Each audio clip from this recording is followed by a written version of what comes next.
ಬಾಗಲಕೋಟೆ ಜಿಲ್ಲೆಯಲ್ಲಿ ಅಧಿಕಾರಿಗಳಿಂದಲೇ ಜಮೀನು ಗೋಲ್ಮಾಲ್ ನಡೆದಿದೆ. ಜಮಖಂಡಿ ತಾಲೂಕಿನ ಎಸಿಗಳ ವಿರುದ್ಧ ಗಂಭೀರ ಆರೋಪ ಕೇಳಿಬರ್ತಾ ಇದೆ.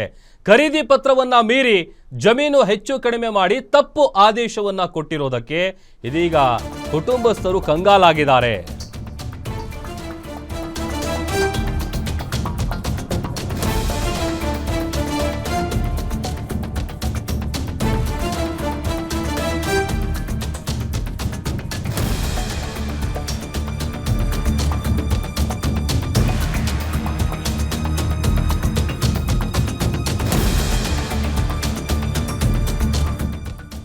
ನೋಡಿ, ಜಮಖಂಡಿಯ ಸರ್ವೆ ನಂಬರ್ 621/2 ಜಮೀನೇನಿದೆ, ಆ ಜಮೀನು ವಿಚಾರದಲ್ಲಿ ಗೋಲ್ಮಾಲ್ ನಡೆದಿದೆ.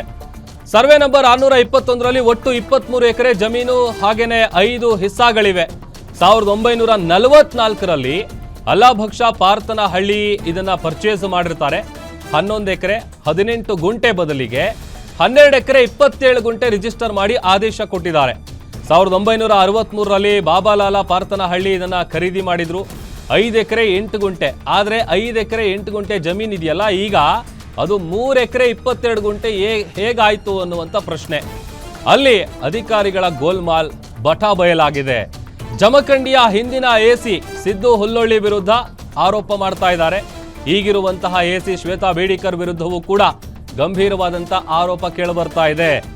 JDLR ಮತ್ತೆ DDLR ಆದೇಶವನ್ನೇ ಎಸಿ ಶ್ವೇತಾ ಬೇಡಿಕರ್ ಅವರು ತಿರ್ಚಿದ್ರ ಅನ್ನುವಂಥ ಸಂಶಯ ಇದೆ.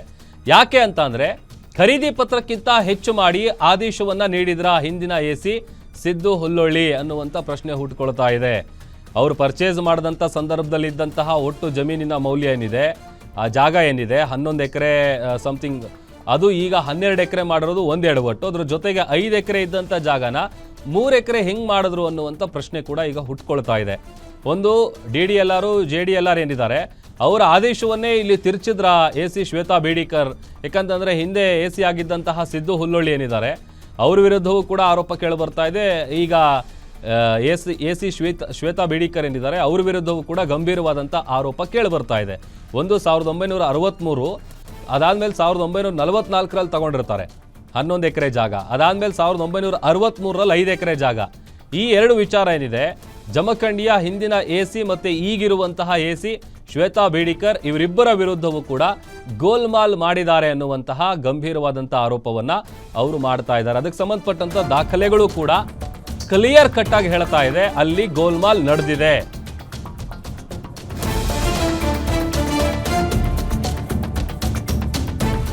ಇನ್ನು ಜಮೀನು ವಿಚಾರದ ಬಗ್ಗೆ ಮೇಲ್ಮನವಿ ದಾಖಲಾಗಿದೆ. ಈ ಕುರಿತು ತಡೆಯಾಜ್ಞೆಯನ್ನ ನೀಡಲಾಗಿದೆ. ಅಂತಿಮ ವಿಚಾರಣೆಗಾಗಿ ಜಿಲ್ಲಾಧಿಕಾರಿ ನ್ಯಾಯಾಲಯದಲ್ಲಿದೆ. ನಿಯಮಾನುಸಾರ ಮುಂದಿನ ಕ್ರಮವನ್ನ ಕೈಗೊಳ್ತೀವಿ. ವಿಚಾರಣೆ ಎಲ್ಲ ಆದ ನಂತರ ಮುಂದಿನ ಆದೇಶವನ್ನ ಹೊರಡಿಸಲಾಗುತ್ತೆ ಅಂತ ಗ್ಯಾರಂಟಿ ನ್ಯೂಸ್ಗೆ ಬಾಗಲಕೋಟೆ ಜಿಲ್ಲಾಧಿಕಾರಿ ಸಂಗಪ್ಪ ಅವರು ಸ್ಪಷ್ಟನೆ ಕೊಟ್ಟಿದ್ದಾರೆ. ಈಗ ಮೇಲ್ಮನವಿ ದಾಖಲಾಗಿದೆ, ಅದರ ಜೊತೆಗೆ ತಡೆಯಾಜ್ಞೆ ಕೂಡ ಈ ಕುರಿತು ನೀಡಲಾಗಿದೆ. ನಿಯಮಾನುಸಾರ ಏನು ಕ್ರಮ ಆಗಬೇಕು ಅದಾಗತ್ತೆ. ಇದೇ ಗೋಲ್ಮಾಲ್ ವಿಚಾರಕ್ಕೆ ಸಂಬಂಧಪಟ್ಟಂತೆ ಬಾಗಲಕೋಟೆ ಜಿಲ್ಲಾಧಿಕಾರಿ ಗ್ಯಾರಂಟಿ ನ್ಯೂಸ್ಗೆ ಸ್ಪಷ್ಟನೆಯನ್ನ ಕೊಟ್ಟಿದ್ದಾರೆ ಸಂಗಪ್ಪ ಅವರು. ವಿಚಾರಣೆಯ ನಂತರ ಮುಂದಿನ ಆದೇಶವನ್ನ ಹೊರಡಿಸಲಾಗುತ್ತೆ ಅಂತ.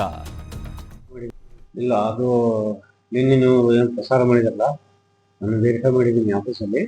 ನಮ್ಮಲ್ಲಿ ಮೇಲ್ಮನವಿ ದಾಖಲಾಗಿದೆ, ತಡೆಯಾಜ್ಞೆಯೂ ಕೂಡ ನೀಡಿದ್ದೀನಿ. ಅಂತಿಮ ವಿಚಾರಣೆಯಲ್ಲಿದೆ. ನಿಯಮಾನುಸಾರ ಕ್ರಮ ಕೈಗೊಳ್ತಾರೆ. ನ್ಯಾಯಾಲಯ ಕ್ವಾಶಿ ಜ್ಯುಡಿಷಿಯಲ್ ಆಗೋದ್ರಿಂದ ವಿಚಾರ ಆದೇಶ ಹೊರಡಿಸ್ತೀನಿ. ಇಲ್ಲ, ಅದು ನಿನ್ನೆ ನೀವು ಏನು ಪ್ರಸಾರ ಮಾಡಿದ್ರಲ್ಲ, ನಾನು ವೆರಿಫೈ ಮಾಡಿದ್ದೀನಿ ಆಫೀಸಲ್ಲಿ. ನಮ್ಮಲ್ಲಿ ಮೇಲ್ಮನವಿ ದಾಖಲಾಗಿದೆ, ತಡೆಯಾಜ್ಞೆಯೂ ಕೂಡ ನೀಡಿದ್ದೀನಿ. ಅಂತಿಮ ವಿಚಾರಣೆಯಲ್ಲಿದೆ. ನಿಯಮಾನುಸಾರ ಕ್ರಮ ಕೈಗೊಳ್ತಾರೆ. ನ್ಯಾಯಾಲಯ ಕ್ವಾಶಿ ಜ್ಯುಡಿಷಿಯಲ್ ಆಗೋದ್ರಿಂದ ವಿಚಾರ ಆದೇಶ ಹೊರಡಿಸ್ತೀನಿ. ಇಲ್ಲ, ಅದು ನಿನ್ನೆ ನೀವು ಏನು ಪ್ರಸಾರ ಮಾಡಿದ್ರಲ್ಲ, ನಾನು ವೆರಿಫೈ ಮಾಡಿದ್ದೀನಿ ಆಫೀಸಲ್ಲಿ.